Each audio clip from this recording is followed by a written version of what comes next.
Hello, everybody, and welcome to our next Pointerpro webinar, where we'll be talking about single sign-on, so beyond passwords and streamlining access and security, and how single sign-on can help you do that.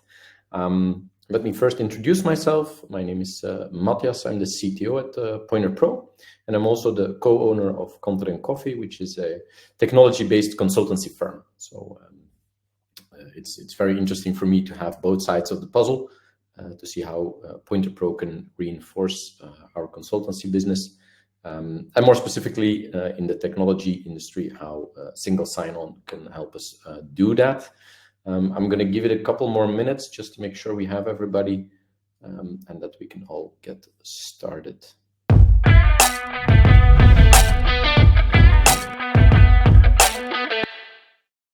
All right, let's get started. So what are we going to be talking about in the upcoming 15 to 20 minutes? That's what I estimate it to be. Is first of all a small introduction. What is single sign-on and why could you use it, or why should you use it? How does it actually work? Don't worry, we're not going to make it too technical, but we do believe that it does make sense to have a basic understanding of single sign-on and how it actually works under the hood, and which different variants exist out there in the wild. Also, we will be covering why it's important for our customers, for the Pointerpro customers, to be using single sign-on, what the benefits are for you as an organization, and why it might be important to take that extra step in terms of security and authentication. We will also have some frequently asked questions, which is basically an assembly of the questions we see coming in the most through our support channels. So customers asking questions around SSO. So I've bundled a couple of them just to go over them and have a small conversation about them, because I believe that these are questions that are very top of mind for a lot of you. So feel free to dive in and drop some messages in the chat if something's unclear about these facts. And then, of course, there's a Q&A at the very end. If I missed something, or if you're wondering about something, then you can always post that in the chat at that moment in time. So first of all, what is single sign-on? What you see on the screen here is the definition that Wikipedia gives us.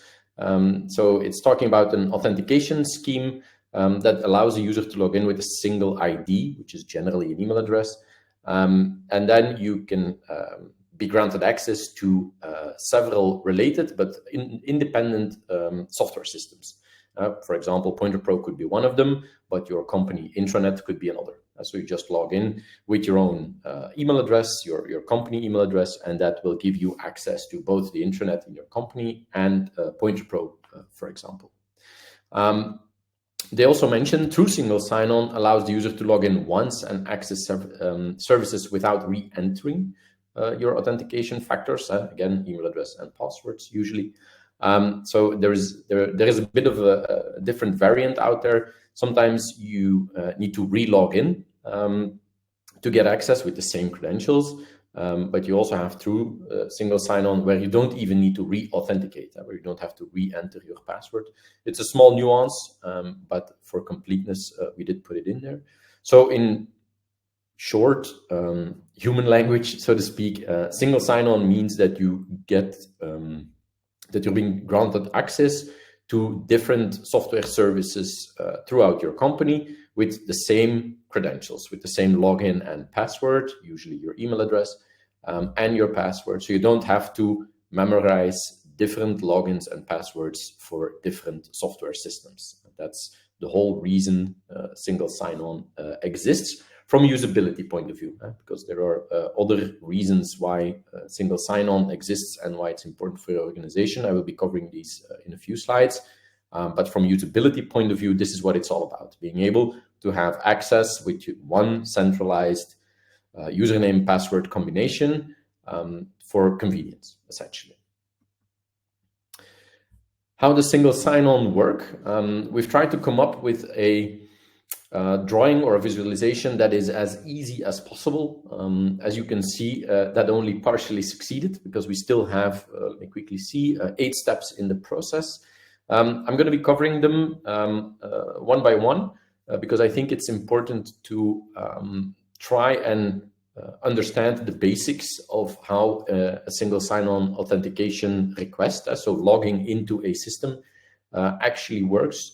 Of course, you don't have to memorize all these steps by heart. That's not the goal. The goal is to have a basic idea of the flow, how it actually all works, and then have the techies deal with every individual step. So the first, if you look at the screen, you'll see at the top of the screen, we have the user. That could be you or any of your colleagues trying to gain access to Pointerpro, for example, or any other application within your organization. So the user will request access to a given platform, which is the arrow number 1 and the arrow pointing down. And the platform will detect that single sign-on is enabled and will forward the authentication request to something we call an identity provider. So it just means that the platform, Pointerpro, for example, says, oh, user John is trying to log in. I know that this organization has single sign-on available, so I'm handing this request to you, the identity provider, which is usually inside of the customer's organization, to tell me what to do with this request. The identity provider will receive, that's the lock icon on the screen, will receive the request and will forward it back to the user. So that's number 3. Number 3 means that the identity provider will present a login screen and say, look, I would like to know who you are to make sure that I can actually grant you access. Arrow number 4 is the one right above, where the user actually enters the credentials, username and password, email address and password, whatever works. And those information or those credentials get sent back to the identity provider. So now we're back at the lock screen. The identity provider will verify the credentials. That's step number 5, going from the lock symbol to the spin diagram at the right-hand side, where it will verify the credentials, which basically means that it will see, user John has entered his password. Do we actually have a user John with this password? Best case scenario, the answer is yes. And you will see arrow number 6 going back to the identity provider saying, yeah, we know who this user is. The password he or she entered is correct, so therefore this user can be granted access. The identity provider, the lock screen, the lock symbol, will send a confirmation back to the platform, back to the Pointerpro platform in this case. So now we're at the bottom left again, saying, okay, this is confirmed. You can actually grant access to this user. And then the final arrow, number 8, goes back to the user, actually allowing him or her into the Pointerpro platform in our example. As you see, these are 8 steps, and one of the most amazing things about technology is that this is going really, really fast. So there is quite a bit of steps involved, but it's in the blink of an eye. So you as a user or your customers as a user don't really feel any difference, whether it's a local login mechanism or a single sign-on mechanism. Somebody's asking in the chat, Max is asking, is login with Google considered single sign-on? The answer is yes. If you're using any software service that says you can log in through your Google account or log in through my Facebook accounts, these are all considered single sign-on, because it means that you can use your existing Google account to get access to a certain software service without re-registering and choosing a different password yourself. So the answer is yes. This is how single sign-on works. Like I said, my goal in this presentation or in this webinar is not to make you memorize all 8 steps. I think the main gist of it all is that you understand that there is basically 3 key players: yourself as user, the platform you're trying to access, Pointerpro in this example, and your company authentication server that actually knows all the users and the passwords in your organization. And these 3 key components communicating with one another actually make single sign-on work. When we're looking at industry standards, you will see that single sign-on is quite heavily standardized, and rightfully so. We have 2 main industry standards. One is SAML version 2, but that's just a small detail, or OpenID Connect.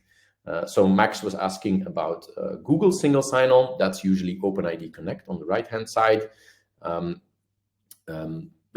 Facebook uses the same, but it's a matter of flavor. They both work. They're both as secure as one another. So it's not like one is more secure than the other one.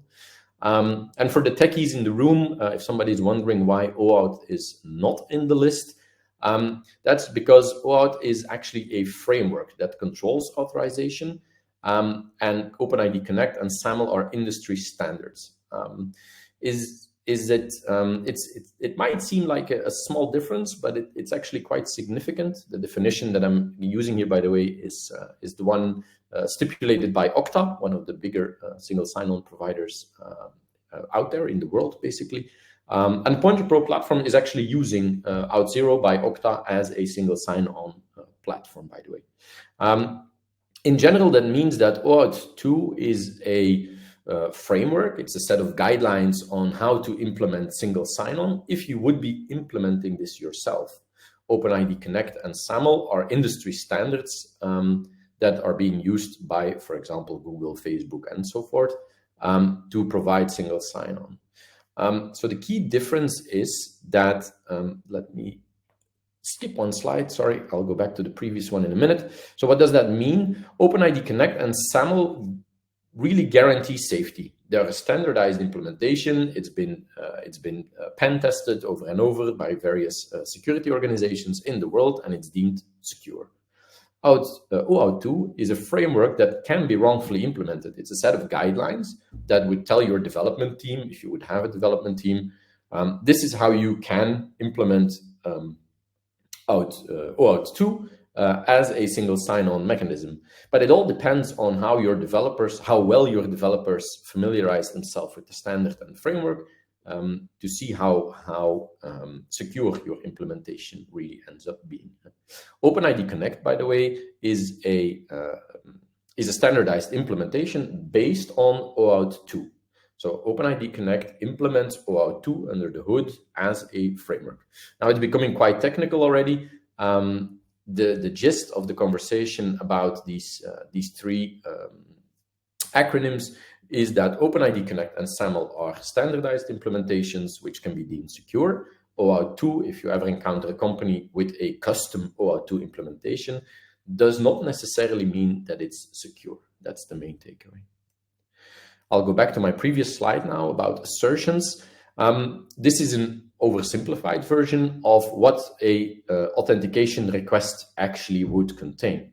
As you can see, you will see on the left-hand side, you will see properties or attributes of a request, and the right-hand side contains the actual content. So what we see here is sub, which is the subject. Her name is Alice in this case. It contains her full name, Alice Adams, her email address. Whether or not her email address is verified, assume that you have a security setting that would require emails to be confirmed, that an email gets sent to you where you have to click to confirm your email address. A user reputation, if that would exist. The location, so Alice is living in Wonderland in this case, and the URL to her avatar, if she has a small picto or avatar in the application or in your user database, that could also be sent along. These things are configurable, so you as an organization can configure which information you want to expose to other software systems authenticating themselves through single sign-on. Again, let me summarize. You want to remember or take away that a single sign-on request, of course, contains a response with information in it. Otherwise, the Pointerpro platform, for example, could not know who you are. Right? It cannot know your name or your email address if it did not receive it from your organization's identity provider.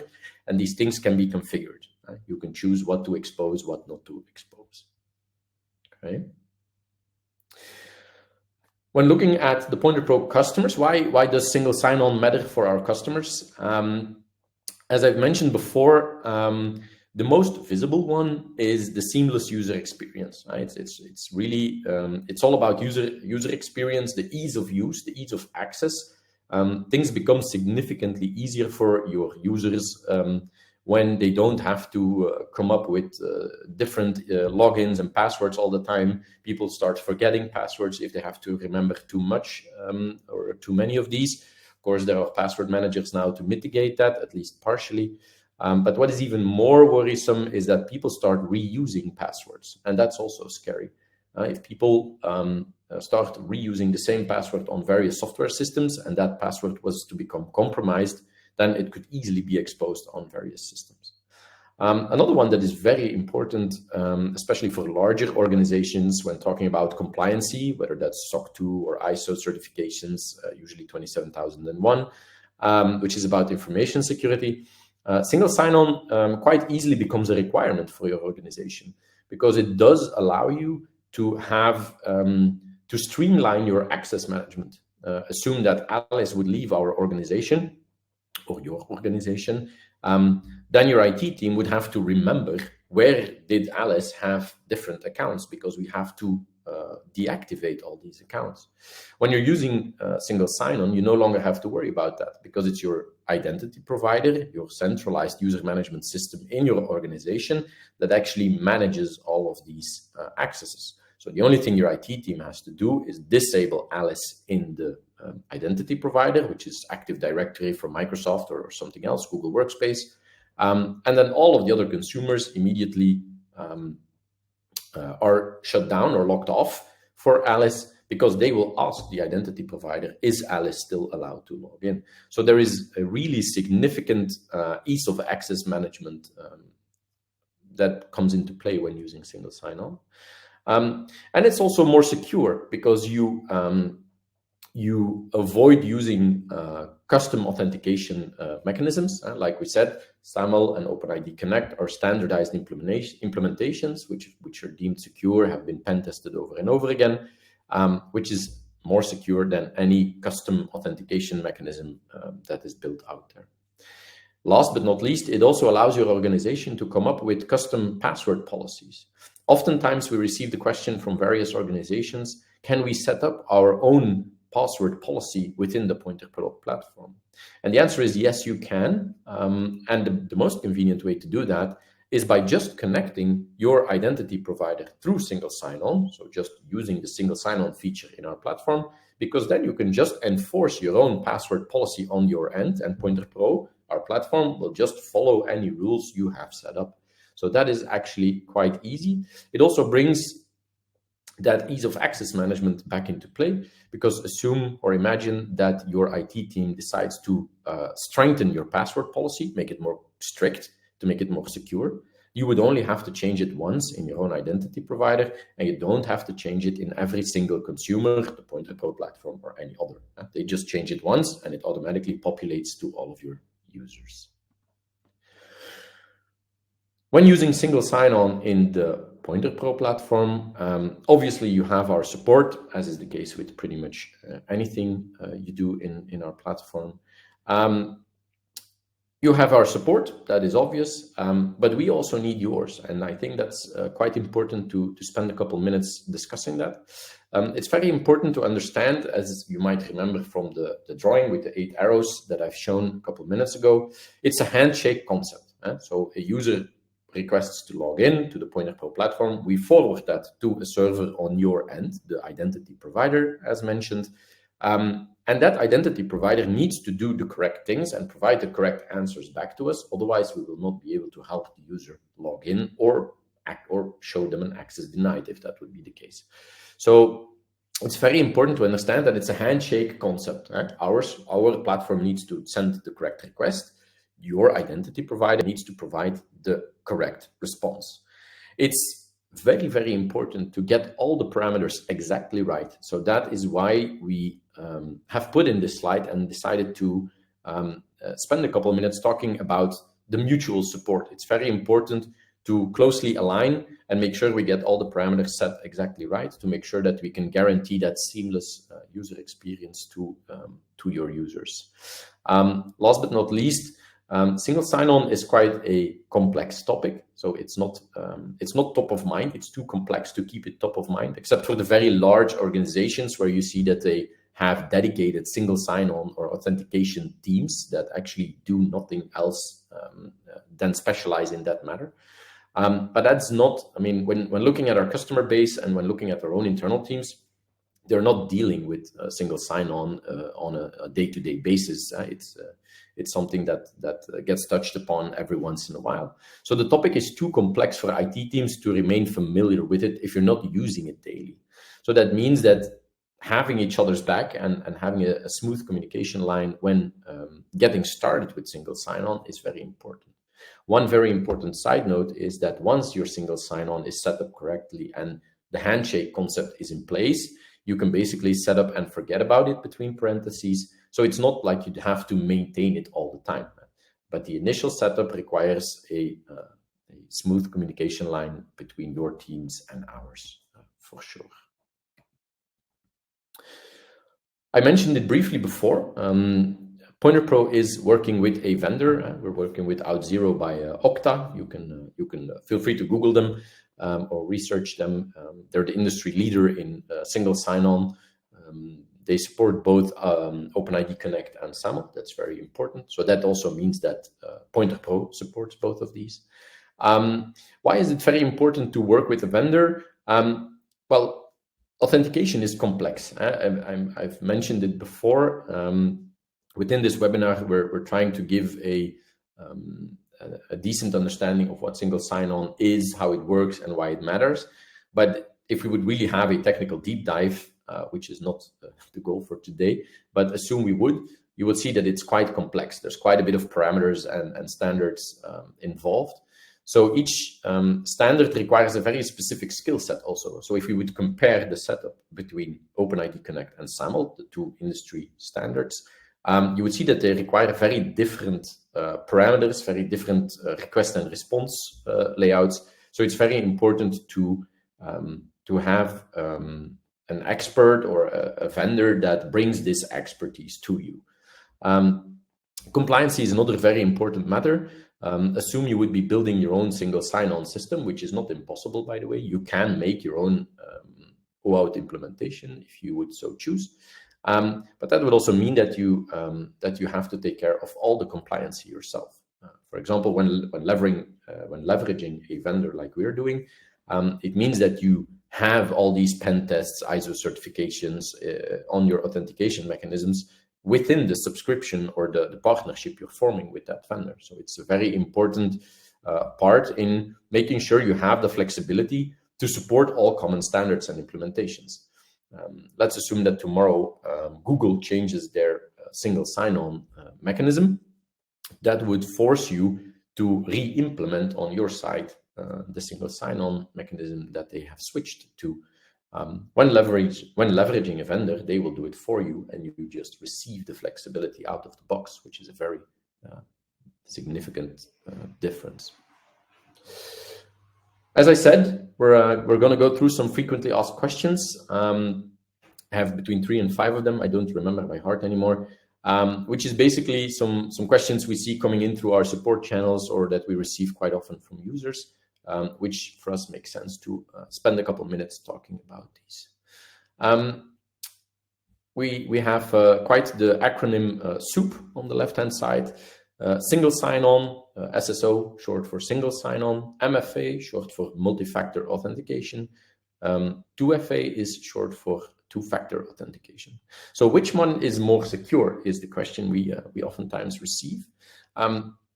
The most accurate answer is none of them is more secure than the other because they're different concepts.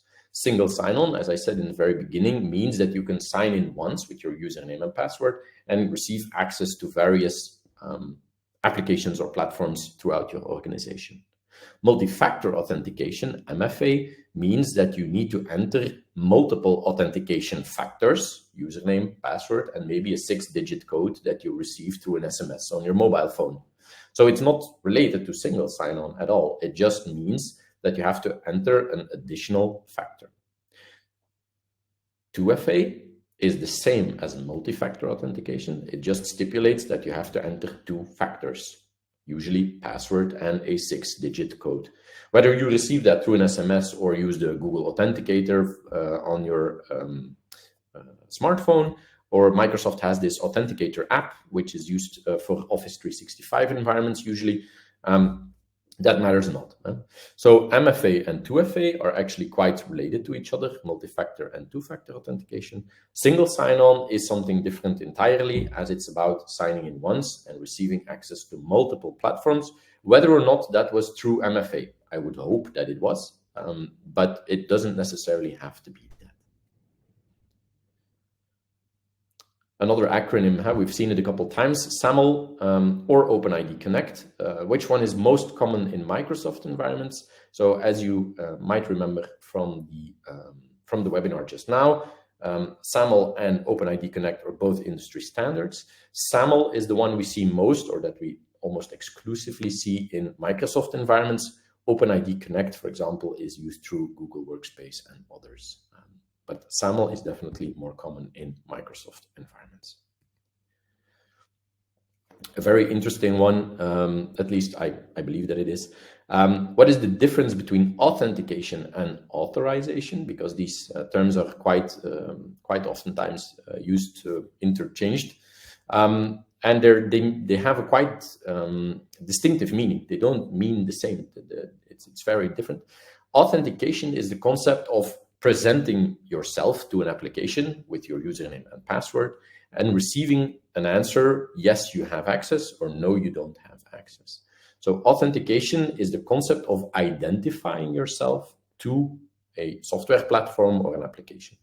Authorization, on the other hand, means that you have already authenticated yourself. The application already knows who you are, but you request access to, for example, all the questionnaires in your account or in your organization. If we're talking about the Pointerpro platform, trying to request all the questionnaires you have in our platform would trigger an authorization request where the server will actually internally verify, is our user, Alice, as we've seen before, actually allowed to see the list of questionnaires in our platform? Or is she only allowed to see certain questionnaires or none at all?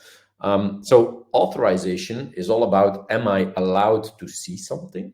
Authentication means, am I allowed to access something? So the first one, so authentication is about identifying yourself. Authorization is about requesting permission. Am I allowed to see this? That's it.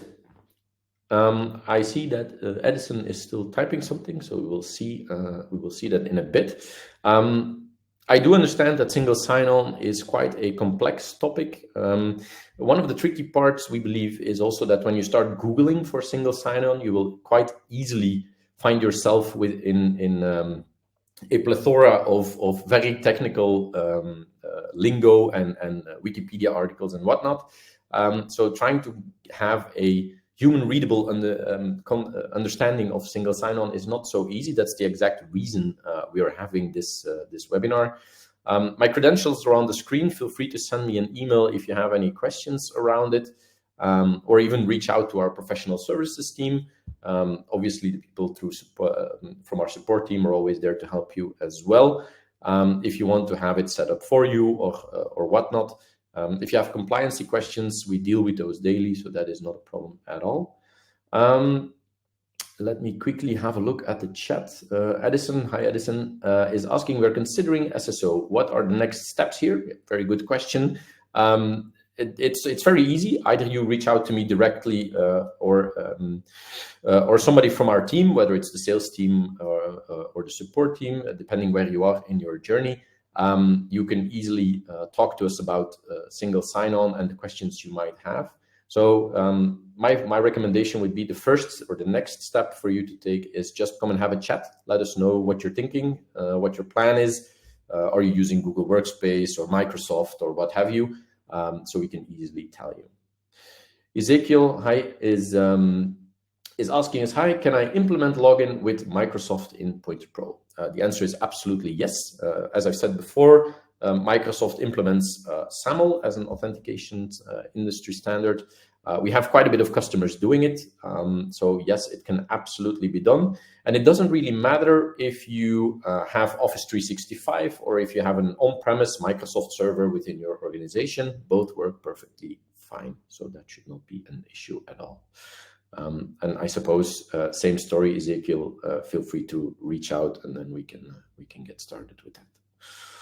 All right. I think that's about it. I will give it a couple more seconds to see if any other questions come in. If not, then I think we will wrap it up. Feel free to grab my email address if you would still want to reach out. Obviously, the recording will be shared afterwards if you would want to rewatch the recording afterwards. All right. Then I will wrap up here. 30 minutes, not too bad. Thank you for watching, everybody. And if you have any questions, please don't hesitate to reach out to us. See you all. Bye.